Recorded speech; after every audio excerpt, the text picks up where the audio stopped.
teníamos un pendiente desde ayer, Paula, tiene que ver con la preocupación de muchos de los pacientes de alto costo en Colombia por cuenta pues de unas declaraciones o de una posición del Ministerio de Hacienda, y es que no están asegurados los recursos para pagar los presupuestos máximos. Explíquenos qué son los presupuestos máximos y cuál es la denuncia que originalmente se hizo desde el Congreso. Pues, Lucas, los presupuestos máximos son esos recursos que están por encima de la UPC, es decir, que no cubre el plan de beneficios en el cual estamos afiliados los colombianos, sino que estos presupuestos máximos, estos recursos se utilizan para cubrir medicamentos y tecnologías de pacientes de alto costo, es decir, pacientes que tienen enfermedades raras, cáncer, VIH, diferentes enfermedades crónicas que requieren justamente de estos medicamentos y tratamientos que, como bien lo dice, son servicios que son costosos para el sistema de salud, por eso se llaman presupuestos máximos. Pues, Lucas, a esta hora tenemos a dos invitados muy importantes. Saludamos al doctor Diego Gil, él es el director de la Federación Colombiana de Enfermedades Raras, y serían esos pacientes, Lucas, que se verían directamente afectados por esta respuesta que dio el Ministerio de Hacienda, y es que no tienen cómo pagar, Colombia no tiene cómo pagar esos recursos en lo que queda del año. Así que, doctor Diego, gracias por estar en Sigue la W, y bueno, usted hasta diciendo que miles de pacientes están en riesgo. ¿Por qué, doctor? Bueno, antes que nada, muchísimas gracias a ti, Paula, a Lucas y a todo el equipo de la W. Esto es una situación que ya hemos venido advirtiendo desde hace varios meses. Sí, creo que el gobierno se viene preocupando más por el tema de reforma de la salud, y ha dejado completamente de lado la situación, la crisis en la que estamos en este momento.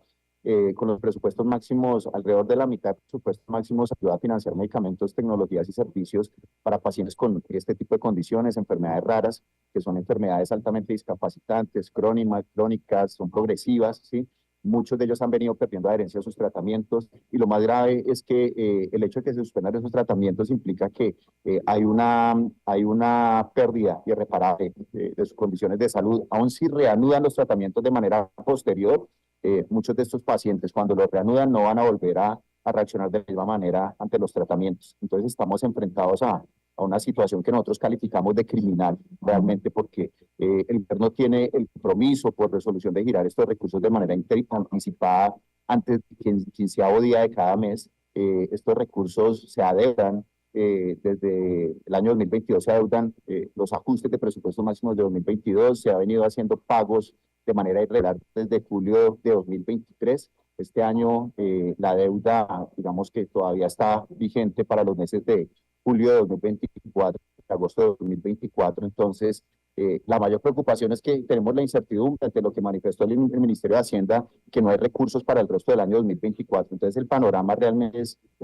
crítico. La incertidumbre, la preocupación, el estrés por parte de las familias es muy elevado. Permítame también saludar a nuestro otro invitado, Gustavo Campillo, de Pacientes Colombia. Don Gustavo, buenas tardes, gracias por acompañarnos, y mi pregunta va más allá de lo técnico. Tratemos de llevar toda esta situación a la práctica, a los pacientes de alto costo que están viendo este programa. Esta situación, esta declaración o posición del Ministerio de Hacienda de no tener plata para los presupuestos máximos, ¿en qué se traduce para un paciente que nos está escuchando a esta hora? Buenas tardes, Lucas. Un saludo a Paula, Andrea, a Mauricio y a todos los oyentes de Sigue la W. Pues la situación es absolutamente crítica, como lo plantea Diego. También un saludo para Diego. En virtud de lo que estamos poniendo en riesgo es la vida y la integridad física de miles de personas. Yo quisiera agregar dos elementos básicos para que las personas nos entiendan.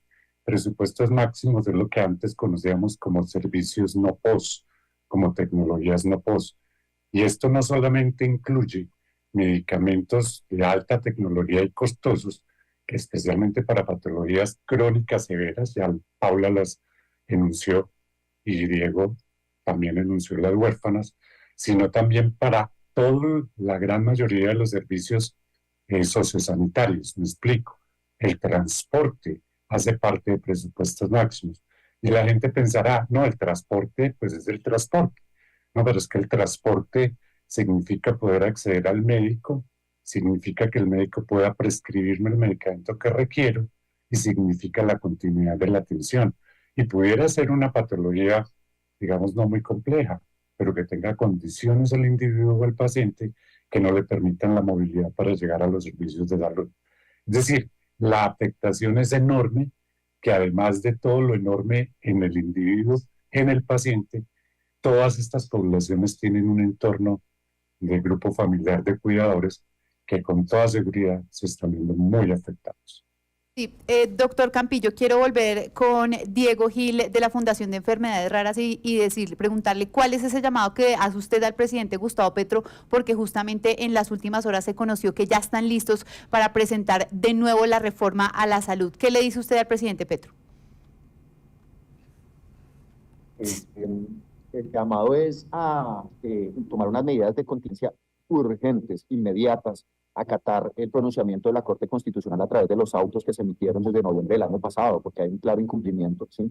Se debe definir cuáles son los recursos que se van a destinar para poder cubrir el resto de 2024 y que en las discusiones de presupuesto de 2025 también preveamos que va a haber la cobertura de los recursos que necesitamos para poder cubrir estos esquemas integrales de tratamiento, ¿sí? Porque no se trata solamente de subsanar el año vigente, sino también anticiparnos a lo que pueda suceder en el que viene. Es urgente que no afectemos la materialización del derecho fundamental a la salud. Aquí no estamos hablando solamente de recursos, sino estamos hablando de vías que hay de por medio. Seguramente, si seguimos en esta dinámica, vamos a ver muchos casos de muertos, de fallecidos en los próximos meses. Entonces, no esperemos a que esto suceda para poder tomar decisiones. Creo que se está desviando la atención y la opinión a temas diferentes relacionados con el sistema y no estamos atendiendo realmente la situación crítica que estamos viviendo ahora.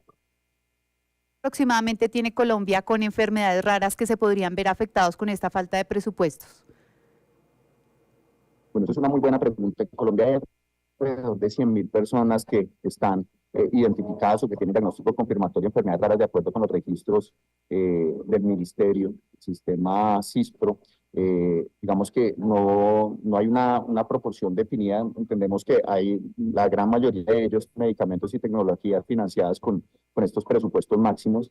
Entonces, estamos hablando que es una proporción bastante importante de ellos. No son solamente medicamentos y tecnologías, como bien lo dijo Gustavo, también estamos hablando de otros temas como pañales, como cremas antiescaras, ¿sí? Como gastos de transporte, ¿sí? El tema de cuidado que también se cubre con estos recursos. Entonces, la afectación realmente es importante, y no solamente en el paciente, sino en las personas que conviven con el paciente, que hacen parte de esa red de cuidado. Finalmente, doctor Gustavo Campilla, ¿cuál es el llamado que hace usted al presidente Gustavo Petro teniendo en cuenta este anuncio que hacen de la nueva reforma a la salud? Yo lo primero que hago de reflexión, y lo dije en esta semana pasada en una reunión en el ministerio, ¿reforma a cuál sistema de salud? ¿Al que están destrozando? Es decir, ¿qué sistema vamos a reformar si al final ya no tenemos un sistema? Eso es lo primero que quisiera decirles. Lo segundo es que me preocupa muchísimo el párrafo de la respuesta del Ministerio de Hacienda al representante Andrés Forero, donde manifiesta que el pago será eventualmente, de ser posible, programado, es decir, ni siquiera pago. Y entonces ahí entra uno a pensar, oiga, la Contraloría no acaba de decir que no se pueden hacer pagos de vigencias anteriores, y si esto ni siquiera lo van a pagar en diciembre, que es donde lo van a programar, ¿cómo van a hacer para pagar 2024 si la plata va a entrar en 2025? Yo ese tipo de cosas no las entiendo. Y no entiendo cómo el Ministerio de Hacienda tiene la osadía de manifestarle al representante Forero que además esa situación dependerá del recaudo fiscal del Estado. Cuando eso es contrario al principio constitucional, cuando es contrario a la ley estatutaria en salud, cuando es contrario a la jurisprudencia de la Corte Constitucional. El Estado tiene la obligación de generar la suficiencia de recursos para garantizar el derecho fundamental a la vida, a la salud y a la integridad física. Pues a nuestros invitados Diego Gil y Gustavo Campillo, muchas gracias por habernos acompañado esta tarde en Sigue la W.